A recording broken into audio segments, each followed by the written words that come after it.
Hello, welcome to Ken studies.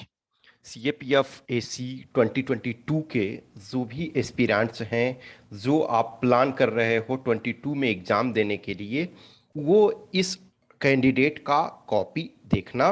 ये मैं आपको टेलीग्राम ग्रुप में, केन स्टडीज़ के टेलीग्राम ग्रुप में इवनिंग में सेंड कर दूंगा। जस्ट मैं इस यहाँ कॉपी के बारे में बहुत अधिक डिस्कस नहीं करूँगा। कॉपी तो आपको ये मिल जाएगा, आप उसको देख लेना जो भी आपको लगता है। मैं बस ये कुछ चीज़ें बताने जा रहा हूँ। कंसिस्टेंसी का इम्पोर्टेंस क्या है। ये कैंडिडेट इस टेस्ट में मैंने इनको 99.5 मार्क्स दिए हैं। आउट ऑफ 200 99.5 मार्क्स दिए हैं। एक चीज मैं मानता हूं कि कोई भी मार्क्स जो दिया जाता है टेस्ट में या फिर फाइनल में वो आता है, वो मार्क्स एब्सोल्यूट नहीं होता है। एब्सोल्यूट इन द सेंस कि सेकंड पेपर में कोई एग्जैक्ट नहीं कह सकता है कि ये आइडियल मार्क्स इसे दिया गया है। सेम कॉपी को डिफरेंट जो एग्जामिनर हैं, जो डिफरेंट कॉपी चेकर हैं, उन्हें दिया जाए तो डिफरेंट मार्क्स सेम कॉपी को दिया जाएगा। फिर मैं खुद जब चेक करता हूं तो मैं देखता हूं कि यस, ये कैंडिडेट को कभी कोई कैंडिडेट होता है, थोड़ा सा उसका मोटिवेशन अप करना होता है तो थोड़ा मैं लेनिएंट रहता हूं। जब मैं देखता हूं कि यस, ये अब इस लेवल पे है कि इसे थोड़ा इम्प्रूवमेंट और करवाना है, तो मैं थोड़ा सा टाइट रहता हूं। कुछ में कम मार्क्स देता हूं कि yes, you have still a lot of chance and you are committing some mistakes.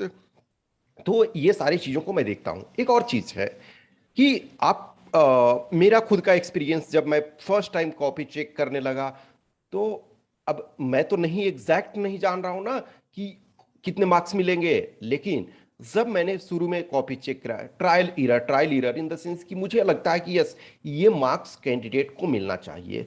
फिर जब मार्क्स आता है कैंडिडेट का, उसके बाद मैं चेक करता हूं कि यस, ये कैंडिडेट का एवरेज में कितने मार्क्स दे रहा था, और ये कैंडिडेट ने इंटरव्यू, ये सॉरी, जो एक्चुअल एग्जाम था उसमें क्या परफॉर्म किया।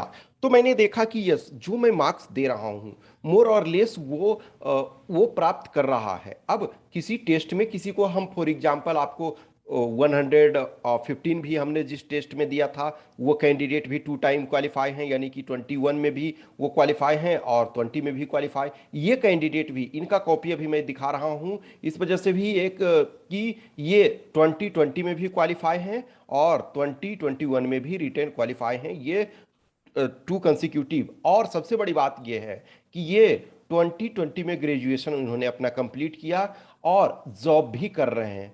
2020 में जॉब इन्होंने स्टार्ट किया, यानी कि 2020 के एग्जाम के पहले ये जॉब स्टार्ट किए। तो 5 डे फुल टाइम डेडिकेशन से ड्यूटी भी अपना करते हैं, जॉब भी करते हैं। क्योंकि इनिशियली जब आप किसी भी ऑर्गेनाइजेशन में ज्वाइन करते हो, किसी भी कंपनी में ज्वाइन करते हो, और खास करके प्राइवेट सेक्टर में आपको यदि पैसे दिया जा रहा है तो आपसे काम भी लिया जाता है। तो इनिशियली आपको बहुत सारी चीज़ सीखना होता है। एक तो कंपनी का वर्किंग कल्चर सीखना होता है। फिर उसके बाद जो ग्रुप मीटिंग होगी, किस ढंग से सीनियर से बहुत सारी चीज़ें सीखना है, आपको किस ढंग से रिपोर्ट करना है, वर्क जो भी किया है, मिनट्स ऑफ अपने वर्क है उसको मीटिंग में शेयर करना है। ये सारी चीज़ें तो इनिशियली थोड़ी सी परेशानी भी होती है।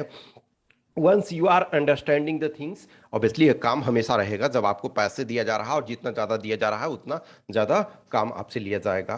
तो ये कैंडिडेट का ब्यूटी ये है कि ये कंसिस्टेंट अपना जितना टाइम मिलता है वो वर्क करते रहते हैं। तो दोनों ईयर में ये क्वालिफाई हैं। आई होप कि इनका फाइनल सिलेक्शन हो जाएगा। जब फाइनल सिलेक्शन हो जाएगा तब हम इनके बारे में और बहुत कुछ आपको बताएंगे। इस समय मैं देखता हूं कि जो हमसे जुड़े हुए कैंडिडेट हैं, जो हमसे पर्सनल टच में हैं, पर्सनल जिनका अटैचमेंट है, ऐसे कैंडिडेट जो हैं 10 एटलीस्ट कम से कम है, 10 प्लस कैंडिडेट ऐसे हैं जो लास्ट 3 इयर्स में, यानी कि 2019, 20 और 21, इन 3 ईयर में कम से कम 2 ईयर में, 2 इयर्स में क्वालिफाई है रिटेन। ये इसमें लेकिन फाइनल अभी तक नहीं बन पाया है। तो ऐसे कम से कम 10 प्लस कैंडिडेट हैं कि जिनका ये सिचुएशन है कि कुछ ऐसे कैंडिडेट हैं कि जो 2019 में इंटरव्यू दिए, फिर 2020 में कहीं ना कहीं रिलैक्स हो गए कि यस आ जाएगा रिजल्ट 2019 में, तो उनका 2020 में रिटर्न नहीं हुआ, लेकिन फिर वो 2021 में क्वालिफाई कर गए। फिर जो 2020 वाले थे, ऑलरेडी ये था कि अभी फाइनल कुछ नहीं हुआ है, तो वो लोग जो कंसिस्टेंटली वर्क करते रहे वो 2021 और 2022 दोनों में रिटर्न क्वालिफाई हैं। तो ये भी एक ऐसे कैंडिडेट हैं, और मुझे इस बात की खुशी इनसे हुई कि ये वर्क करते हुए भी उस कंसिस्टेंट परफॉर्मेंस में मैं इनको 2020 का इंटरव्यू का भी प्रिपरेशन करवा रहा हूँ, और फिर साथ में ये टेस्ट 2020 में भी दिए, 2021 में भी दिए। कुछ और टेस्ट जो होगा इनका कमिंग डेज में मैं दिखाऊंगा, लेकिन ये पहले दिखा रहा हूं इसमें। अब इनका ये देखो एक चीज, कि इन्होंने किसी में इस वैसा एक्सेलेंट परफॉर्मेंस नहीं किया है कि ऐसा है किसी में 14 नंबर। कुछ ऐसे कैंडिडेट मिलते हैं जिनको मुझे पता होता है कि वो रिटर्न नहीं क्वालिफाई कर पाएंगे। अब देखो, बहुत बार क्या होता है कि मैं कैंडिडेट को कुछ को जानता हूं कि ये इसके लिए बहुत मुश्किल है, बट स्टिल मेरा काम है मोटिवेट करना। लेकिन जब मैं यहाँ कॉमन प्लेटफॉर्म पे बोल रहा हूँ, जब मैं किसी को पार्टिकुलर इंडिकेट नहीं कर रहा हूँ, तो मैं ये कह सकता हूँ कि यस, ए लॉट ऑफ ऐसे कैंडिडेट होते हैं जो पूछते हैं, सर एक्चुअली ना मेरा ही इंग्लिश उतना अच्छा नहीं है, लेकिन मैं सोच रहा हूँ ना कि ऐसे के बूते पे ही सर 80 नंबर का है, तो क्या 60 नंबर आ सकता है? मैं बोलता हूँ 80 में से 80 ला सकते हो आप, लेकिन वो आइडियल कंडीशन है। लेकिन आज तक मैं किसी ऐसे कैंडिडेट को नहीं जानता हूं जिसने 80 में से 80 लाया है। जिसमें 80 में से 60 लाया है, ये भी मैं कैसे कह सकता हूं? तो ये आप हवा में बात कर रहे हो, एवरेज हर चीज में रहो। अरे यार, इंग्लिश ठीक नहीं है तो उसको करना है। और जो आप हिंदी में एक्सेलेंट हो यदि, तो आप इंग्लिश भी कर सकते हो एवरेज, ये बात मानो। तो इनके सारे मार्क्स देखो, जो ऐसे में है, तो क्या 9, 8, 9, 9 मीन्स ये 50% भी ऐसे में इनका नहीं आया। आप यदि देखो तो कितने आ रहे हैं आपके, 35 इनके मार्क्स बन रहे हैं ऐसे में, यानी कि 80 मार्क्स में से 35। अब उस अनुसार देखो तो ये एक बहुत अच्छा मार्क्स इसको नहीं कहेंगे, लेकिन इन्होंने पेपर को कंप्लीट किया, कुछ चीजों में अच्छा इन्होंने किया। फॉर एग्जाम्पल, ग्रामर वाला पार्ट 7, 7, 4.5 मीन्स 25 में से ग्रामर में इन्होंने 18.5 लाया, ये इनका अच्छा है। फिर देखो, जो और भी कंपोनेंट है, आर्गुमेंट राइटिंग, तो आर्गुमेंट राइटिंग में 40 में से इन्होंने 19 प्राप्त किया। तो एवरेज इन्होंने सारी चीजों को, ये रिपोर्ट राइटिंग एवरेज इन्होंने किया। रीडिंग कम्प्रिहेंशन 12 मार्क्स, 12 मार्क्स बहुत अच्छा है। और फिर देखो, अब इसमें है कि मैं समझता हूं कि हमने इनको थोड़ा सा लेनियंसी दिखाया, तब ये जो है 7 आया है, अदरवाइज थोड़ा सा कम। तो 99.5 दिया है मैंने, तो ये ऐसा नहीं है एग्जैक्ट इसमें 19, मैं समझता हूँ एनीवे ये 95 प्लस डिजर्व करते हैं। लेकिन अब एग्जैक्ट मीटर मैंने नहीं बोला ना, कि कोई मीटर नहीं होता है कि एग्जैक्ट मार्क्स दोगे, लेकिन ये 95 लिटिल बिट मैंने लेनियंसी भी कभी कभी दिखाता हूँ। यस, कुछ कैंडिडेट का मुझे लगता है जहाँ कि मुझे टाइट करना है, तो कभी मैं टाइट करता हूँ। इसी वजह से एक दो कैंडिडेट का मुझे ऐसा फील हुआ कि जब मैं उनको टेस्ट में, वो रेगुलर हमारे अब उनका ट्रेनिंग भी ऑलमोस्ट फिनिश हो गया है, किसी भी टाइम अब उनका पीओपी हो जाएगा और एज ए 3 स्टार उनके इंसिग्निया पर लग जाएगा। तो एक कैंडिडेट जो सेलेक्टेड था, तो मैं रिलेटिवली उसे कम मार्क्स टेस्ट में देता था, क्योंकि वो कम डिजर्व करता था टेस्ट में। लेकिन फाइनल जब मैंने देखा, तो मेरे एक्सपेक्टेशन से बहुत ज़्यादा उसने फाइनल में प्राप्त किया। तो मैं ये नहीं कह सकता हूं कि कोई भी कैंडिडेट हम जितना दे रहे हैं उससे ज़्यादा भी प्राप्त करते हैं, ऐसा होता है। लेकिन मेजोरिटी ऑफ टाइम मैं लिटिल बिट लीनियंट होता हूं, ताकि आपका मोटिवेशन बरकरार रहे। तो इस टेस्ट में जो भी है, मैंने ये 21 जून को मैंने इनको फीडबैक ये दिया था, ठीक है। तो इसमें से एक ओवरव्यू आप देखो, और बाकी जो है वो आपको कॉपी इवनिंग तक मिल ही जाएगा। टेलीग्राम ग्रुप जो भी ज्वाइन नहीं किए हो तो वो ज्वाइन कर लेना, वहां पे मैं शाम में भेज दूंगा, ठीक है। और फिर उसके बाद भी कोई मान के चलो बाद में ज्वाइन करते हैं, तो मैं उनको पर्सनली कर दूंगा, लेकिन इट्स बेटर है कि आप ज्वाइन कर लो, ठीक है। तो ये है। अब देखो, ये यहाँ एक इंडियन डायस्पोरा से रिलेटेड था। तो इंडियन डायस्पोरा, तो इंडियास्पोरा, ये जो है एक्चुअल में क्या है, फर्स्ट टाइम जब कोई भी चीज लिखते हैं तो आपको फुल फॉर्म में लिखना होता है, सब्सिक्वेंट प्लेसेस पे ये लिख सकते हो। लेकिन आपने फर्स्ट लाइन में ही ये मिस्टेक एक तरह से किए कि आप शब्द बचाने के लिए, दैट्स फाइन, शब्द आपको बचाना है, शब्द को सेव करना है, 1/3 में आपको प्रेसी लिखना है तो वर्ड्स आपको सेव ही करने होंगे। लेकिन इसका ये मतलब नहीं है कि आप कंप्लीटनेस में नहीं रहोगे, तो फर्स्ट टाइम में ही आपको ये चाहिए था, ठीक है। अदरवाइज एक और चीज देखो, इनकी हैंड राइटिंग प्रॉपर तरीका से आपको लेजिबल लग रहा है, प्रॉपर तरीका से ये पढ़ने योग्य लग रहा है, ये भी बहुत बार मायने रखता है। ये मानो या ना मानो, ये जो बहुत सारे, मैं जिन लोगों से जो ऑलरेडी इस चीज़ में, इस फील्ड के एक्सपर्ट हैं, जिनसे मैं खुद कुछ सीखता हूँ, या फिर जो मैं अपने कैंडिडेट के एक्सपीरियंस से देखा हूँ, जो मैंने मार्क्स दिए हैं, मैं कॉपी चेक करता हूँ, या फिर जो उनको फाइनल में आते हैं, तो कहीं ना कहीं हैंडराइटिंग आपकी बहुत मायने रखती है। प्रॉपर तरीका से लेजिबल आपका है, प्रॉपर तरीका से रीडेबल है, प्रॉपर तरीका से आपका कॉपी को रीड किया जा सकता है, प्रॉपर तरीका से पढ़ा जा सकता है, तो ये बिलीव मी आपको 2-4 नंबर एक्स्ट्रा जरूर मिलते हैं। और आपने एक्सेलेंट लिखा, लेकिन आपकी हैंडराइटिंग ऐसा है कि खुद ही आप नहीं पढ़ पा रहे हो कुछ दिन के बाद, 10 दिन 5 दिन, जैसे बहुत बार होता है ना, कुछ स्टूडेंट नोट्स बनाते हैं, नोट्स बनाए उसके बाद जब 6 महीना बाद उस नोट्स को रिवाइज करने लगते हैं तो उनको खुद ही नहीं पता चलता है कि एक्चुअल मैंने लिखा है क्या, तो ये भी प्रॉब्लम होता है। तो इनका ये एक इशू था कि आपको यहाँ पे फुल लिखना था। और इनकी हैंडराइटिंग देखो प्रॉपर तरीका से रीडेबल है, और कहीं भी कटिंग वगैरह उस ढंग से नहीं किए हैं। अब यहाँ ये जो है थोड़ा सा ये अंडरस्टैंडिंग में इनका मिस्टेक हुआ था, ठीक है। तो ये मिस्टेक जो है अंडरस्टैंडिंग में हुआ था, इस वजह से इशू हुआ। तो वहाँ जहाँ भी ज़रूरत था, तो इसमें मैंने 7 मार्क्स दिया था। यस, स्टैंडर्ड में मान के चलो कि एग्जैक्ट नहीं कर सकते हो, समटाइम जैसे इनिशियल आप मिस्टेक करते हो तो थोड़ा सा एग्जामिनर, और वो ब्लंडर मिस्टेक नहीं था, एक यहाँ अंडरस्टैंडिंग में थोड़ा सा यह मिस्टेक था, ठीक है। नेक्स्ट यदि है अब ये फार्मर्स शुड बी मेड एग्रीप्रेन्योर्स, एग्रीप्रेन्योर्स उन्हें बनाना है, यानी एग्रीप्रेन्योर्स का मतलब है एग्रीकल्चर में एंटरप्रेन्योर, एंटरप्रेन्योर इन एग्रीकल्चर। अब ये as it is said that India lives in its village. अब ये देखो, ये सेंटेंस जो है, ये एज जब आप लगा दिए तो ये सेंटेंस का मीनिंग प्रॉपर तरीका से क्लियर नहीं होता है। तो it is said that India lives in its village. तो कभी कभी ध्यान आपको, मैं बहुत बार ये बोलता हूं ना कि एग्जाम जब भी आप लिखते हो, टेस्ट लिखते हो, तो जो 3 आवर्स आपको टाइम प्रेस्क्राइब किया गया, यस, इनिशियल फर्स्ट टेस्ट जब आप लिखते हो तो थोड़ा सा यस ले सकते हो टाइम, 3.5 आवर्स तक ले सकते हो। लेकिन जब आपको लगे 2-3 टेस्ट दे दिए एक, या फिर जो ऑलरेडी आपके पास एक्सपीरियंस है एग्जाम का, तो ये करना है कि 3 3 घंटे का पेपर है, तो 2 आवर 50 मिनट्स में आपको कंप्लीट करना है। 10 मिनट सेव कर लो, इस पॉइंट ऑफ व्यू से कि एक बार सरसरी निगाह से आप देख सकते हो, और जहां आपको लगता है कि थोड़ा सा मिस्टेक हो रहा है, एक आध जो एरर रेक्टिफाई किया जा सकता है, तो करोगे। यदि 2 ही नंबर एक्स्ट्रा मिल गया तो आपका 2 नंबर में आप जान रहे हो कितना ज्यादा चेंजेज होता है। तो ये एज इट इज, तो ये सेंटेंस नहीं था, it is said that India lives in its village. अब ये देखो इनका अच्छा क्या है, एज पर इकोनॉमिक सर्वे, तो यहां इसे कॉमा देते तो ज्यादा अच्छा है।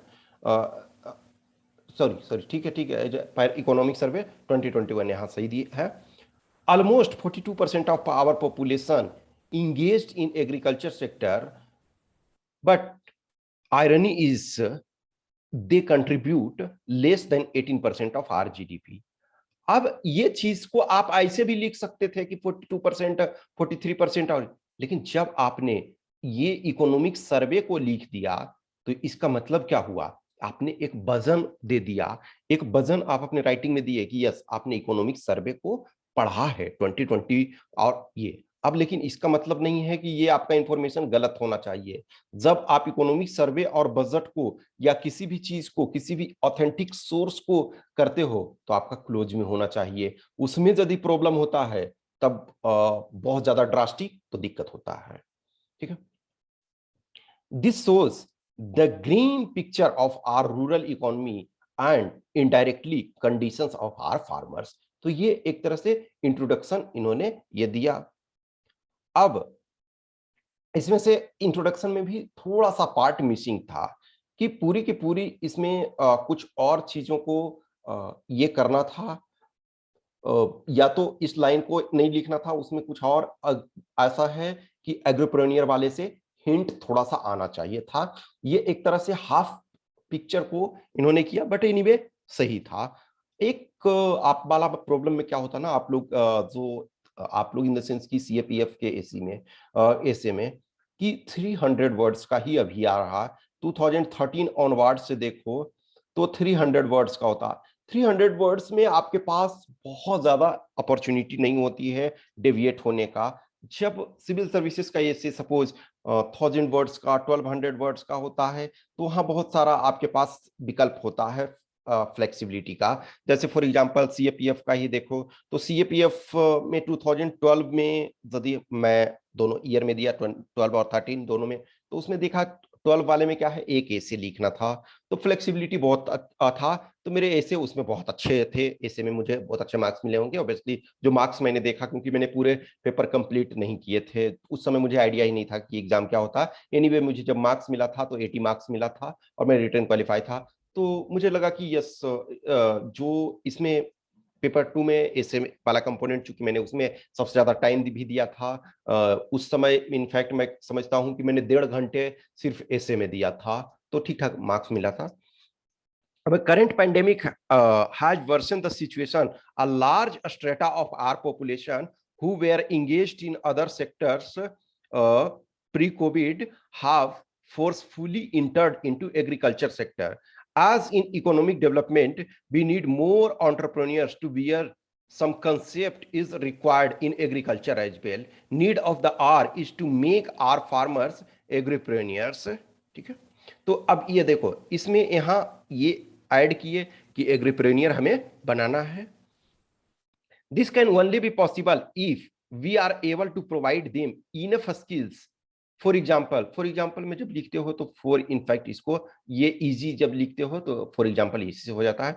How to engage in climate smart agriculture, organic farming et cetera, providing them enough capital by increasing the reach of regional rural banks, RRB and NABARD like institutions, ठीक है, making farmers digitally equipped on infusing technologies like artificial intelligence to detect crop diseases and soil performance।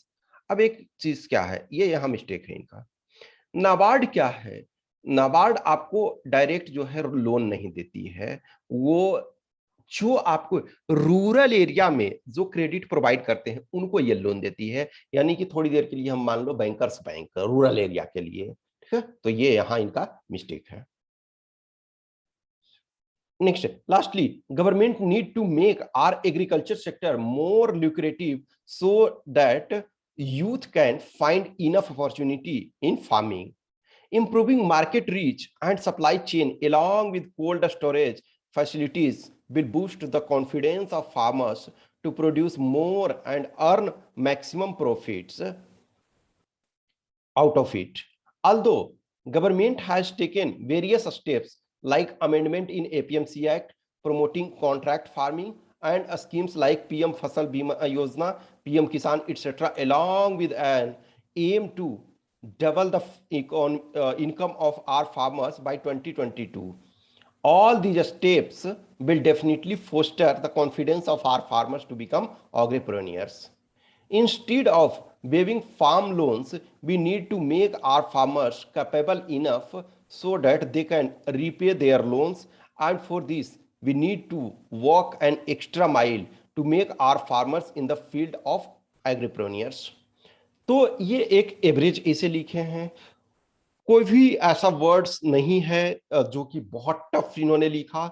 सारे words इन्होंने common लिखा, लेकिन इसमें for example जैसे एग्रीप्रेन्योर बनाना था, तो एग्रीप्रेन्योर का मतलब क्या है, जब आप एंटरप्रेन्योर होते हो तो किसी चीज में इनिशिएटिव लेते हो, किसी चीज को आप हाईलाइट करते हो, किसी चीज को नए चीज को एक्सपेरिमेंट करते हो। तो इसमें एक ये भी है कि high value crops are also required, कि आप फॉर एग्जांपल आपने अभी मियाजाकी मैंगो के बारे में सुना होगा, तो मियाजाकी मैंगो जो है वो उसको उगाने के लिए एक बहुत आइडियल कंडीशन चाहिए होता, आइडियल कंडीशन है, उसके बाद उसमें बहुत सारे चीजें होनी चाहिए। तो इंडिया में देखोगे कि एक मध्य प्रदेश में एक फैमिली है, तो वो दो उनके पास मियाजाकी मैंगो है, तो उसके लिए उन्होंने डॉग्स स्क्वाड रखा हुआ है, गार्ड्स बहुत सारे रखे हुए हैं। तो वो आम क्या था कि maximum 2.7 lakh rupees per KG, lakh पर केजी, और जो मिनिमम उसका था करीब 8.8 थाउजेंड, यानी 8,800 रुपये से ऊपर ही है, और जो मैक्सिमम वाला जो बेस्ट क्वालिटी का है वो 2.7 लाख। वेजिटेबल्स में भी देखो, फ्रूट्स में वगैरह में भी देखो, फॉर एग्जांपल रूरल एरिया में आपको बहुत सारी चीज़ें नहीं मिलेगी, लेकिन आप अर्बन मेगा सिटी में जाओ तो बहुत सारे जगह में, जैसे फॉर एग्जांपल मैं यहाँ बैंगलोर में देखता हूँ तो कुछ कुछ फ्रूट्स वगैरह हैं 5,000 रुपये पर केजी, बहुत सारा मिल जाता है यहाँ। ये जाओगे तो कुछ कुछ मैं जाता हूँ तो कभी कभी देखता हूँ, तो सेम टाइप का प्रोड्यूस किया जा सकता है कुछ लिमिटेड एरिया में एक्सपेरिमेंट के तौर पे। फिर है फॉरवर्ड लिंकेजेस, इन्होंने प्रॉपर इस्टेब्लिश नहीं किया, तो फॉरवर्ड लिंकेजेस करना है so that farmers can make their farm produce more valuable products, special training and other aspects. तो हमेशा इसमें 9 मार्क्स, तो 9 मार्क्स एक्सेलेंट तो नहीं कर सकते हो, 12 प्लस जिनका रहता है तो मैं मानता हूं कि बहुत अच्छा है। 9 में हमेशा इंप्रूवमेंट करने की जरूरत है, लेकिन एक चीज ध्यान रखना, at the end of the day आपका गोल क्या है? मैक्सिमाइजेशन, 200 में से मैक्सिमाइज करना है, ना कि इंडिविजुअल में। कभी भी मैं ये समझता हूं 1A से छोड़ दो, उसकी अपेक्षा यदि छोड़ दे रहे हो और 2 मार्क्स किसी में एक्स्ट्रा प्राप्त कर लो, वो बुद्धिमानी नहीं है। किसी में 2 मार्क्स कम लाओ लेकिन कंप्लीट पूरा करते हो, तो यदि आप इधर 2 मार्क्स कम आया लेकिन किसी में आपको 6 मार्क्स मिल गया, तो ये फायदा है। ये आपको स्ट्रेटजी अपना देखना होगा कि कौन सा स्ट्रेटजी हमें सूट करता है। आप जब 2, 4, 5, 8, 10 जो भी टेस्ट देते हो, मिनिमम 5 तो देना चाहिए ताकि आपको पता चल पाए ये जो वो कॉन्फिडेंट है इनफ। जैसे फॉर एग्जांपल ये कैंडिडेट 2020 में क्वालिफाई हो गए, तो 2021 में इनको बहुत ज़्यादा टेस्ट लिखने की ज़रूरत नहीं है, लिमिटेड टेस्ट इन्होंने लिखा, दैट वाज सफिशियंट, क्योंकि इन्हें पता था कि ये हमारा ये लेवल। और 2020 में इन्होंने ज़्यादा टेस्ट लिखा था क्योंकि तब इनका फर्स्ट अटेम्प्ट था, तो एक्सपीरियंस कम था। जब अब 21 में इनका एक्सपीरियंस बढ़ने का दो कारण, एक तो ये रिटन क्वालिफाई कर गए 20 में, और उसके बाद टेस्ट भी 2020 में लिखा था, तो इनको ये था कि यस जो मैं स्ट्रेटजी फॉलो कर रहा हूँ तो मोर और लेस ये सही था। तो हम बाकी का डिटेल डिस्कशन नहीं करेंगे। कुछ कैंडिडेट का और जो पहले का टेस्ट मैंने दिया है तो उसमें बहुत सारे में मैंने डिस्कशन कर दिया है, लेकिन मैं बस ये जानना ये चाहता हूँ कि आप इस पेपर को देखो, इसमें किसी को भी पूरा आप पेपर देखो, कहीं भी आपको लग रहा बहुत ज़्यादा कटिंग वगैरह नहीं है। और जहाँ फॉर एग्जांपल अब इसमें पेशा एक्ट है तो इस चीज़ को इन्होंने ऐड किया, जो है ये तो प्रॉपर तरीका से जो जो चीज़ें ऐड करना है वो कर रहे हैं। और कहीं भी कटपिट बहुत कम आपको देखने को ऑलमोस्ट नहीं मिल रहा, और पूरी हैंडराइटिंग जो है लेजिबल है, इसमें भी 9 मिला, तो कुछ स्कीम वगैरह को आप राइट कर सकते हो, तो इम्प्रूवमेंट का हमेशा चांसेस रहता है। तो ये आप देखोगे, ठीक है। अब इसमें देखो 8 मार्क्स मिला है, इसका मतलब है कि ऑब्वियसली है आपको ज्यादा इंप्रूवमेंट करने की जरूरत है। अब कुछ जगह देखो फॉर एग्जांपल ये स्मॉल स्मॉल मिस्टेक होता है, लेकिन ये अब यहाँ नोट ऑफ इंट्रोगेशन, यहाँ प्रश्नवाचक चिन्ह देना है, यहाँ प्रश्नवाचक चिन्ह देना है, ठीक है। ये जब देते हो तो कंप्लीट अपने आप में, अब यहाँ फुल स्टॉप देते हो तो कहीं ना कहीं ये अधूरा है, तो इस बात का भी आपको ध्यान रखना है। फिर कुछ कुछ जगह जो है ये देन और दैन, ठीक है ना, ठीक है, तो ये आपको ध्यान रखना है। स्पेंड स्पेंड्स,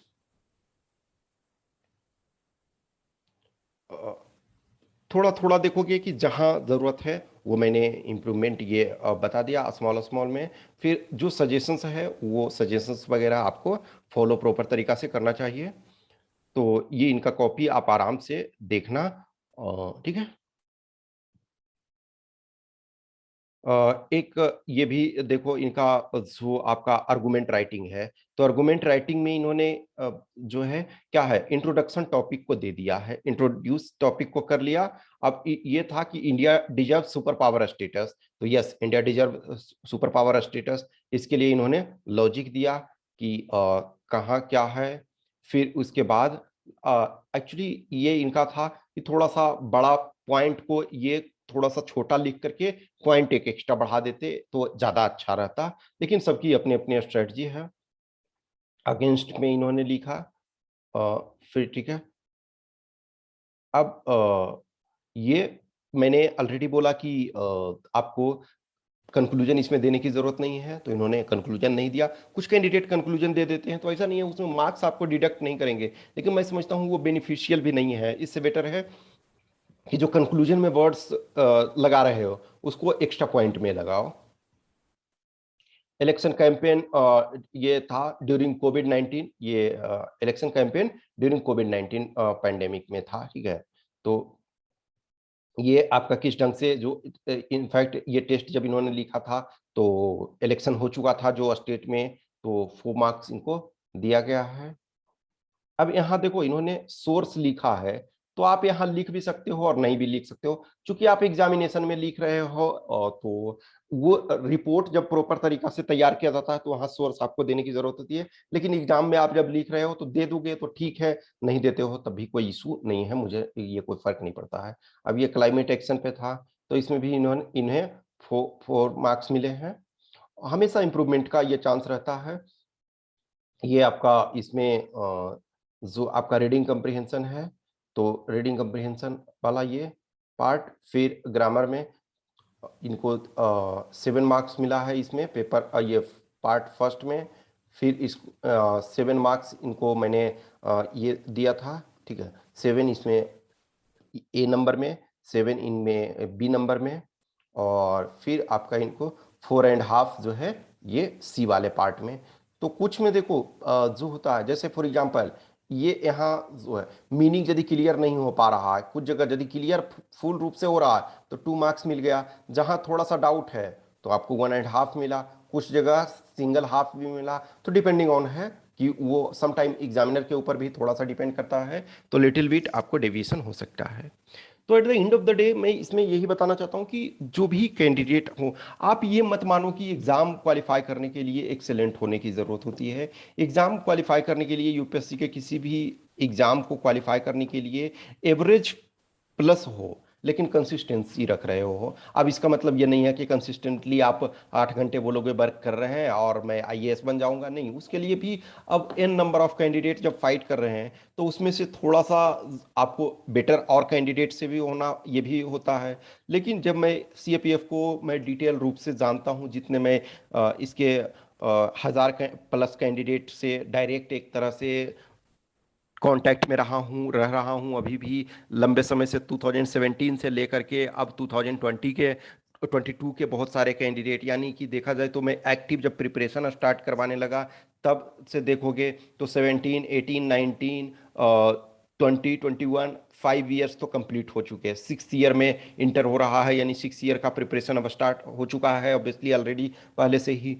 तो मैं इसमें से 1000 प्लस कैंडिडेट हैं जिनसे मैंने पर्सनली कम्युनिकेट किया है, आइदर थ्रू मैसेज के, या मैसेज इन द सेंस कि आइदर व्हाट्सएप और जो आपके टेलीग्राम में है उसमें से चैट के थ्रू, या फिर बहुत सारे से जैसे मैं इलाहाबाद में रहता था तो फेस टू फेस कम्युनिकेशन होता था, या फिर वहाँ टेस्ट फीडबैक के लिए मैं कैंडिडेट को बहुत बार सामने बुला करके फीडबैक भी ये डिस्कस करता था। बहुत सारे टाइप के एक्सपीरियंसेस रहा। तो उससे मैंने वही देखा कि जो एवरेज प्लस कैंडिडेट हैं, कंसिस्टेंटली परफॉर्म कर रहे हैं, तो आपके लिए क्वालिफाई करना आसान होता है। बहुत बार मैं देखता हूं कि एक्सेलेंट हैं वो भी फाइनल में नहीं हो पाते हैं। कि फॉर एग्जांपल आप 10th में 98% लाए, 12th में 96% लाए, या 89% लाए, या वट्स एवर परसेंट लाए। ग्रेजुएशन भी आपका बहुत अच्छा है, आप अच्छे ब्रांड के कॉलेज में पढ़ रहे थे, दिल्ली यूनिवर्सिटी के टॉप के कॉलेज में, या फिर टॉप के इंजीनियरिंग कॉलेज में, एनआईटी के बहुत सारे कैंडिडेट ये होते हैं। अभी मैं देखता हूँ तो कुछ आईआईटी के बहुत कम कैंडिडेट एक्सेप्शनल मिलते हैं, लेकिन एनआईटी के बहुत कैंडिडेट मिलते हैं जो क्वालिफाई हुए होते हैं, और जिनको मैंने गाइड किया हुआ है। तो बहुत सारे एनआईटी के भी हैं कैंडिडेट, दिल्ली यूनिवर्सिटी के बहुत सारे कैंडिडेट हैं। तो सारे कैंडिडेट ऐसा नहीं है ना कि वो क्वालिफाई कर रहे हैं, बहुत सारे हैं जो ब्रांड के कॉलेज, इंडिया के टॉप 5 टॉप 10 कॉलेज होने के बावजूद भी, हर जगह एकेडमिक अच्छा होने के बावजूद भी नहीं कर पाते हैं। क्योंकि यहाँ क्या है, थोड़ा सा डिफरेंट अप्रोच रखना पड़ता है। कंसिस्टेंट रहो और एक्सेलेंट कोई जरूरी नहीं एवरेज प्लस आप दोनों पेपर में और इंटरव्यू ऑल कंपोनेंट्स में क्या कर पाते हो। अब कुछ कैंडिडेट का क्या है कि रिटर्न में आपने एक्सेलेंट कर लिया, लेकिन आप रनिंग नहीं कर पाए, आप फिजिकल सही से आपका नहीं हो पाया, या फिर आपका मेडिकल में गड़बड़ हो गया, कहीं भी हो सकता है किसी भी स्टेज में। तो at the end of the day तीनों को बैलेंस करके रखोगे, तीनों कंपोनेंट को, तो जरूर होगा। कुछ कैंडिडेट का यस, मैं जैसे for example mentorship programme start कर रहा हूँ 1 नवंबर से। तो कुछ लोग का होता है कि पैसे आप ज्यादा लेते हो या जो भी, मैंने फ्री में भी बहुत सारे चीजों को ये करा। लेकिन मैं ये जानता हूं कि कुछ मिनिमम कैंडिडेट, अब जस्ट थोड़ी देर के लिए मैं आपको एग्जांपल के तौर पे करूं कि मैं बोलूं ना कि 100 रुपये महीना लूंगा और पूरा आपको टाइम दूंगा। जस्ट इमेजिन करो, एक आदमी मेरे पास, क्या मैं 24 घंटे वर्क कर सकता हूं? नहीं। मुझे भी मैं मैक्सिमम क्या है 12 घंटे वर्क करता हूँ, कभी कब कर सकता हूँ। कभी कभी जब एग्जाम क्लोज होता है, फॉर एग्जांपल जैसे मैं मिशन 240 जो 2021 वाले के लिए चला रहा था, तो लिटरली उस समय मुझे 16-16 घंटे वर्क करना पड़ता था। तो क्योंकि तब वो लिमिटेड टाइम के लिए था कि करीब मैंने 40 डेज के आसपास, मीन्स 35 डेज प्रॉपर उस अवस्था में वर्क किया। 35 डेज करीब मैंने 16 घंटे करीब करीब वर्क किया। उसमें आप लोग के मैसेज का भी रिप्लाई करना होता था, स्लाइड भी बनाना हो रहा है, फिर क्वेश्चन को भी देखना पड़ रहा है, फिर कॉपी भी चेक करना पड़ रहा था, फिर सारी चीजों को करना पड़ता था। तो करीब करीब 16-16 घंटे हो जाते थे। तो वो 35 डे कंटिन्यू मैंने वो वर्क किया। लेकिन आप वो नहीं कर सकते हो, मुझे भी टाइम की जरूरत होती है। कुछ टाइम अब फॉर एग्जाम्पल फ्रेंड्स के साथ कभी बाहर जाना पड़ता है, जो भी है शाम का टाइम पास करने के लिए, या बहुत बार क्या है कभी चाय पीने के लिए, कभी कुछ करने के लिए डिस्कशन, या बहुत सारा। फिर मुझे खुद भी, जब मैं किसी चीज को नहीं पढ़ूंगा, जब मैं किसी चीज को खुद नहीं देखूंगा, तो मैं उस चीज को कैसे कर सकता हूँ। फॉर एग्जाम्पल जैसे मैं बोलता हूँ ना एनसीईआरटी, कुछ एनसीईआरटी को मैंने खुद 20-30 टाइम्स पढ़े हैं, स्टिल मैं फिर से पढ़ता हूँ। तो जब आप प्रॉपर तरीका से राइट ट्रैक पे करोगे तो जरूर आपका होगा। तो मैं मेंटरशिप प्रोग्राम में लिमिटेड लोगों को रखता हूँ, इस वजह से मैं कुछ चार्ज करता हूँ कि यस, मैं 100 रुपया करूँ तो 100 रुपया सब लोग देने के लिए तैयार। लेकिन मैं आपके साथ पैसे लूं और ये आप सोचोगे कि पूरा टाइम दे, तो 100 रुपी आप दोगे और ये सोचोगे कि दिन भर रेगुलर रूप से हमको पॉसिबल नहीं हो सकता है ना। तो मैं इस वजह से बहुत ज्यादा भी चार्ज नहीं कर रहा हूँ। या फॉर एग्जांपल जैसे टेस्ट में ये कॉपी चेक करता हूँ, तो फॉर एग्जांपल 500 पेपर 2 के कॉपी के चेक के लिए आपसे चार्ज किया। तो जस्ट इमेजिन करो, किसी को लगता है कि 50 रुपया में चेक होना चाहिए था, किसी को लगता है कि 10 रुपया भी रखा जाए तो लगेगा 10 रुपया भी काफी है। हर टाइप के कैंडिडेट हैं। मैं किसी के फाइनेंशियल स्टेटस पे कमेंट नहीं करना चाहता हूँ। बहुत सारे कैंडिडेट हैं जिनके लिए 500 जुगाड़ करना मुश्किल होता है, आई अंडरस्टैंड दैट थिंग। लेकिन इसमें मेहनत बहुत लगता है। एक कॉपी चेक करने का मतलब मिनिमम 2 आवर्स देना पड़ता है। 1 आवर प्लस आपको पहले उस चीज को पूरे को पढ़ना है, फिर उसके बाद उसको ये कुछ कुछ चीजें लिखना है, फिर उसके बाद कुछ मैसेज करना ये कैंडिडेट के पास। कभी कभी फिर है कि कॉल करता हूं मैं कि यस आपका ये इशू है, इसको तो सारे को करे तो मिनिमम 2 आवर्स लगता है। तो यदि मैं 500 चार्ज कर रहा हूं तो बहुत ज्यादा ये नहीं कर रहा हूँ। फिर उसके बाद ऐसा भी है कि हर लोग जिनको भी अभी भी देखो डीएफ फिल किया जा रहा है, मैं हर कैंडिडेट को रिस्पॉन्ड कर रहा हूँ। मैं डीएफ फिल करने में तो किसी से पैसे नहीं चार्ज कर रहा हूँ ना। लेकिन कुछ कैंडिडेट हैं हर छोटे छोटे चीज के लिए 3 बार 4 बार 5 बार एक चीज के लिए मैसेज करते हैं। मैं फिर भी हर को रिप्लाई करता हूँ, और as soon as I see the message I reply. मैं जानता हूं और जान रहा हूं कि लिमिटेड कैंडिडेट क्वालिफाई करते हैं। 1% भी आप जान रहे हो फाइनल रिजल्ट नहीं होता है। यस, मुझे पता है कि मेरे पास लिमिटेड कैंडिडेट जुड़ते हैं। कभी कभी कुछ प्रोग्राम में चलाता हूं तो 10 कैंडिडेट जुड़ते हैं, 5 कैंडिडेट जुड़ते हैं। अब जस्ट हमने बताया करीब करीब 50 स्टूडेंट ने टेस्ट जस्ट 2021 में दिया, तो 50 में दिया तो 50 सारे कैंडिडेट ने पूरे टेस्ट तो नहीं दिया ना। किसी ने एक टेस्ट दिया, किसी ने 2 टेस्ट दिया, किसी ने 5 टेस्ट दिया। इस ढंग से ये होते हैं। तो लिमिटेड कैंडिडेट जुड़ते हैं। मैं और लिमिटेड कैंडिडेट को मैं भी ले सकता हूं। जस्ट थोड़ी देर के लिए मान लो कि 1,000 कैंडिडेट बोले कि हम रेगुलर टेस्ट देंगे, क्या पॉसिबल है मेरे लिए कॉपी चेक करना? नहीं।